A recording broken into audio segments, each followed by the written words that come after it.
بلاول صاحب نے اب سے کچھ دیر پہلے جو لڑکانہ میں سٹیٹمنٹ دی ہے کہ اگر 3 رکنی بینچ یہ فیصلہ کرے، لارجر بینچ نہ بنے تو آئینی بحران ہوگا اور ملک میں مارشل لاء بھی لگ سکتا ہے. بہت بڑا خدشے کا اظہار وہ کر رہے ہیں. دیکھیں انہوں نے بات کی اور مجھے نہیں سمجھ آ رہی کہ کیوں یہ چیزیں ہوتی ہیں. آپ ہمیں ہمیشہ، آپ سے مراد ہمیں ٹی وی اینکرز، میڈیا کے دوست، باقی کہتے ہیں کہ جی پولیٹیکل جو ہے وہ اس وقت اسٹیبلٹی نہیں ہو، تمام سیاستدان اکٹھے بیٹھ جائیں اور ایک فیصلہ کریں.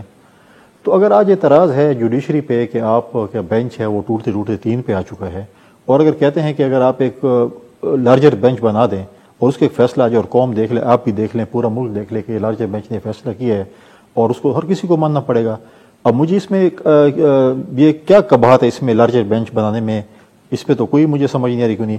اس پہ بلاول بھٹو زرداری صاحب نے آج کہا کہ ایسے نہ ہو کہ یہ ہماری جو انسٹیبلٹی ہے وہ ایسے نہ ہو کسی ایمرجنسی کی طرف، یا خدا نخواستہ انہوں نے کہا میں بہت بڑی بات کرنے جا رہا ہوں کہ ایسے نہ ہو کہ ٹیک اوور کی طرف یہ بات نہ چلی جائے. کیونکہ آپ دیکھیں یہ جو پولیٹیکل انسٹیبلٹی اس ملک میں جا رہی ہے، جس میں اکنامیکل انسٹیبلٹی بھی جا رہی ہے اور پولرائزیشن اتنی زیادہ بڑھ گئی ہے، تو یہ کس طرف آپ جا رہے ہیں؟ یہ اتنی جلدی میں نہیں سمجھتا کہ مسئلے کے حل کی طرف جا رہے ہیں. تو کونی صاحب ان کا یہ کہنا واقعی بات انہوں نے بڑی کی اور وہ خود بھی کہہ رہے ہیں کہ میں بہت بڑی بات کر رہا ہوں، لیکن اس کا مطلب کہ انہیں خدشہ ہے اور اس بات کے امکانات ہیں کہ خدا نخواستہ مارشل لاء لگ سکتا ہے اگر انسٹیبلٹی بڑھتی ہے. تو دیکھیں آپ بھی اس کو واچ کر رہے ہیں باہر سے، ہم تو گیم کے اندر ہیں، آپ باہر سے دیکھ رہے ہیں، باقی تجزیہ نگار بھی باہر سے دیکھ رہے ہیں. تو آپ کیا دیکھ رہے ہیں؟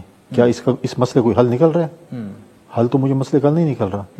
دیکھیں مسئلے کا جب حل نہیں نکلتا تو انفارچونیٹلی ایسی چیز نہ ہو، کل ہم کہہ رہے ہیں کہ ایسا حادثے اس ملک میں نہ پیش آ جائے کہ پھر ہم 10 سال اور 11 سال پھر انتظار کرتے رہیں اور ریسٹوریشن آف ڈیموکریسی کے لیے پھر ہم روڈوں پہ ہوں اور جلد سے جلوس کرتے رہیں.